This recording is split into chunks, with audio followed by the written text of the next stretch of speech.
ఒక మూసి ఉన్న గది, 19 సంవత్సరాల ఒక అందమైన అమ్మాయి మరియు 17 మంది వ్యక్తులు.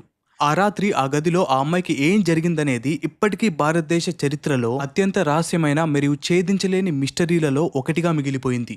ఈ కేసు ఇన్వెస్టిగేషన్లో భాగంగా సిబిఐ వాళ్ళు ఏం చెప్పారంటే, ఆ అమ్మాయి శరీరంలో ఉండే తన గుండె అసలు తనదే కాదు, మరెవరిదో. ఈ వీడియోలో ఏ భాగాన్ని కూడా స్కిప్ చేయకుండా చూడండి. ఇలాంటి వింత కేసుని మీరు ఎప్పుడు విని ఉండరు. ఆ రాత్రి ఆ 17 మంది వ్యక్తుల మధ్యలో ఈ 19 ఏళ్ల అమ్మాయికి ఏం జరిగింది? నేను మీ డికోర్, welcome back to our channel. ఆ అమ్మాయి పేరు సనం అసన్. ముంబైకి చెందిన ఒక సాధారణ కుటుంబంలో జన్మించిన 19 ఏళ్ల అందమైన అమ్మాయి. తన భవిష్యత్తు చాలా ఆనందంగా, ఉజ్వలంగా ఉండాలని కలలు కంటూ ఫ్యాషన్ డిజైనింగ్లో కెరీర్ నిర్మించుకోవాలని నిర్ణయించుకుంది. ఇందుకు ఆమె తల్లిదండ్రులు కూడా పూర్తి మద్దతు ఇచ్చారు. చదువు నిమిత్తం ఆమె ముంబై నుండి పూణేకి షిఫ్ట్ అయిపోయింది.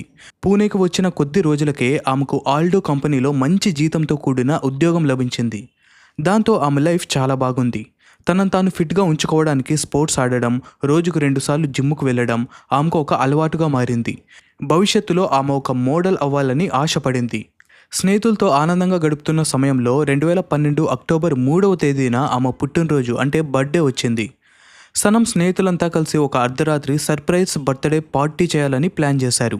అంతకుముందు సనం ఎప్పుడూ కూడా రాత్రిపూట బయట తిరగడం చేయలేదు. ఈ విషయాన్ని ఆమె తల్లిదండ్రులకు చెప్పగా, కూతురు బాగా సంపాదిస్తూ లైఫ్లో స్థిరపడుతుంది కదా అని వారు కూడా వెళ్ళడానికి పర్మిషన్ ఇచ్చారు. ఆమె తండ్రి, బేటా ఈరోజు నీ పుట్టినరోజు కదా, ఫ్రెండ్స్తో కలిసి ఎంజాయ్ చేయని చెప్పారు.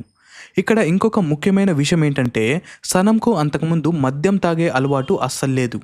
ఆ రాత్రి ఆమె స్నేహితుల బలవంతం వల్ల మాత్రమే ఆమె మొదటిసారి మద్యం తాగబోతోంది. ఆమె తన స్నేహితులతో కలిసి పార్టీ జరిగే ప్రదేశానికి చేరుకుంది.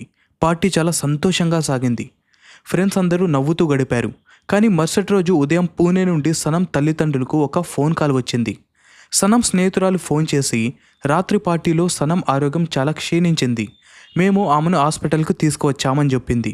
ఆ వార్త వినగానే కుటుంబ సభ్యులంతా కూడా కంగారుగా ముంబై నుండి పూణే హాస్పిటల్కు పరిగెత్తారు. కానీ అక్కడ వారి కోసం ఒక అత్యంత ఘోరమైన చేదు వార్త ఎదురు చూస్తూ ఉంది. వాళ్ళు హాస్పిటల్కి చేరుకున్నారో లేదో డాక్టర్లు వచ్చి, సనం ఇక ఈ ప్రపంచంలో లేదు అని చెప్పారు. కుటుంబం మొత్తం కూలిపోయింది. స్నేహితులు ఏడుస్తున్నారు. అసలు సనంకు ఏమైందో ఎవ్వరికీ అర్థం కాలేదు. సనంకు హార్ట్ అటాక్ వచ్చి ఉంటుందని మొదట అందరూ భావించారు. కానీ దీని వెనుక ఒక పెద్ద వ్యూహం దాగి ఉంది. ప్రతిరోజు వర్కౌట్ చేసే, ఫుట్బాల్ ఆడే, జిమ్కు వెళ్ళే, అంతటి ఫిట్గా ఉండే 19 ఏళ్ల అమ్మాయికి హార్ట్ అటాక్ రావడం అనేది ఎవ్వరికీ నమ్మశకంగా అనిపించలేదు. కుటుంబ సభ్యులకు కూడా తమ కూతురి మరణంపై అనుమానాలు మొదలయ్యాయి. ఈ కేసుపై ఉన్నత స్థాయి దర్యాప్తు జరగాలని వారు డిమాండ్ చేశారు. ఆ తర్వాత సనం యొక్క పోస్ట్ మార్టం రిపోర్ట్ వచ్చింది. ఆ రిపోర్ట్ చూసి అందరూ షాక్ అయ్యారు. ఎందుకంటే అందులో సనం మరణానికి కారణం హార్ట్ అటాక్ అని, ఆమె గుండెల్లో 70% బ్లాకేజ్ ఉందని రాసి ఉంది. ఒక ఫిట్ మోడల్ గుండెలో అంత బ్లాకేజ్ ఉండడం వింతగా అనిపించిన తరుణంలో డాక్టర్లు మరొక అత్యంత విచిత్రమైన విషయాన్ని బయటపెట్టారు. పోస్ట్ మార్టం చేసిన కాలీనా హాస్పిటల్ డాక్టర్లు సనం శరీరం లోపల ఉండే గుండె అసలు ఆమెది కాదు, ఒక అబ్బాయిది అని చెప్పారు. ఒకసారి ఆలోచించండి, ఆ రాత్రి ఆ మూసి ఉన్న గదిలో ఏం జరిగింది? బ్రతికున్న అమ్మాయి గుండెను రాత్రికి రాత్రే మార్చేయడం ఎలా సాధ్యపడింది? ఇది హార్ట్ అటాక్ కాదని, దీని వెనుక ఒక పెద్ద కుట్ర ఉందని తల్లిదండ్రులు న్యాయం కోసం పెద్ద ఎత్తున క్యాంపెయిన్ ప్రారంభించారు.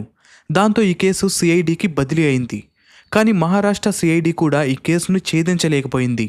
వారు కూడా కేవలం హార్ట్ అటాక్ వల్లే చనిపోయింది అని చెప్పి తేల్చేశారు. చివరకు 2014లో, అంటే 2 సంవత్సరాల తర్వాత ఈ మిస్టరీ కేసు సిబిఐకి అప్పగించబడింది. సిబిఐ అధికారులు సనం శరీరాన్ని మళ్లీ పరీక్షించాలని నిర్ణయించుకున్నారు. కోర్టు అనుమతితో ఆమె సమాధిని తవ్వి సనం మృతదేహాన్ని వెలికితీసి హైదరాబాద్ ఫోరెన్సిక్ ల్యాబొరేటరీకి పంపారు. మునుపటి డాక్టర్లు అది అబ్బాయి గుండె అని చెప్పగా, హైదరాబాద్ ఫోరెన్సిక్ టీం దాన్ని పరీక్షించి, ఇది ఒక అబ్బాయి గుండె కాదు, 50 నుండి 60 సంవత్సరాల వయసు కలిగిన ఒక మహిళ గుండె అని తేల్చింది. దీంతో కేసు మరింత గందరగోళంలో పడింది. హార్ట్ ట్రాన్స్ప్లాంట్ అనేది ఒక సాధారణ సర్జరీ కాదు. దానికి అత్యాధునిక హాస్పిటళ్లు, ఎంతో అనుభవజ్ఞులైన సర్జన్లు మరియు గంటల కొద్దీ సమయం పడుతుంది. ఒక బర్త్డే పార్టీ జరిగిన గదిలో అది ఎలా సాధ్యపడింది? సిబిఐ అధికారులకు ఎలాంటి ఆధారాలు దొరక్కపోవడంతో ఆ రాత్రి పార్టీలో ఉన్న 17 మంది స్నేహితులను మళ్లీ పిలిపించి కఠినంగా విచారించారు. వారి కుటుంబాలు, కాలేజీలు, పనిచేసే స్థలాల్లో కూడా ఆరా తీశారు. కానీ సనం శరీరంపై లభించిన నమూనాలతో ఆ 17 మందికి సంబంధించిన ఎటువంటి ఆధారాలు దొరకలేదు. అప్పుడు సనం స్నేహితురాలు ఆ రాత్రి జరిగిన విషయాలను వివరంగా చెప్పింది. ఆ రాత్రి సనం ఎక్కువగా మద్యం సేవించడం వల్ల ఆమెకు వాంతులయ్యాయని, తీవ్రమైన తలనొప్పి రావడంతో ఆమె స్నేహితుడు మనీష్ ఆమెను బెడ్రూమ్కి తీసుకెళ్లి పడుకోబెట్టాడని చెప్పింది. అతను ఆమెను పడుకోబెట్టి తిరిగి బయటకు వచ్చి ఫ్రెండ్స్తో కలిసి పార్టీలో ఎంజాయ్ చేశాడని చెప్పింది. నిజానికి ఈ మనీష్కి సనంపై క్రష్ ఉందని, కానీ అతను ఎప్పుడూ కూడా ప్రపోజ్ చేయలేదని సిబిఐకి తెలిసింది. సనం స్పృహలో లేని స్థితిలో చూసి మనీష్ ఆమెపై దాడి చేసి ఉంటాడని సిబిఐ అనుమానించినా బలమైన సాక్ష్యాలు లేకపోవడం వల్ల అతన్ని వదిలేయాల్సి వచ్చింది. సిబిఐ దర్యాప్తులో తేలిందేంటంటే 2012లో సనంకు పోస్ట్ మార్టం జరిగిన అదే రోజు అదే హాస్పిటల్లో మరొక అబ్బాయి మృతదేహానికి కూడా పోస్ట్ మార్టం జరిగింది. శవ పరీక్ష చేస్తున్న సమయంలో డాక్టర్ల నిర్లక్ష్యం వల్ల అవయవాల నమూనాలను ప్యాక్ చేసేటప్పుడు సనం యొక్క గుండె నమూనా ఆ అబ్బాయి గుండె నమూనాతో తారుమారు అయి ఉండవచ్చని సిబిఐ ఒక ముగింపుకు వచ్చింది. అందువల్లే రిపోర్టులలో గుండె మారినట్లు వచ్చింది. కానీ సనం కుటుంబం ఈ స్టేట్మెంట్స్ని నమ్మడం లేదు.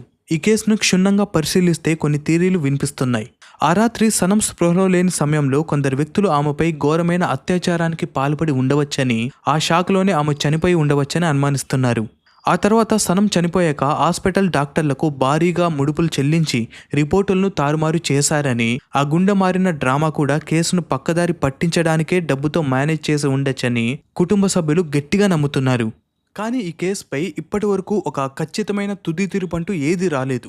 ఆ రాత్రి గదిలో ఉన్న 17 మంది దొరికినప్పటికీ వారికి వ్యతిరేకంగా ఎలాంటి సాక్ష్యాలు లేకపోవడం వల్ల ఈ కేసు అంతా కూడా ఒక మిస్టరీగానే మిగిలిపోయింది. So end of the video చెప్పాలంటే సనం అసన్ మరణానికి ఎలాంటి న్యాయం అయితే జరగలేదు. సో కథంతా విన్న మీరే చెప్పండి, సనం అసన్కి ఆ రోజు ఆ రాత్రి ఆ గదిలో ఏం జరిగి ఉంటుంది అని. నెక్స్ట్ వీడియోలో మళ్ళీ కలుద్దాం. జై హింద్.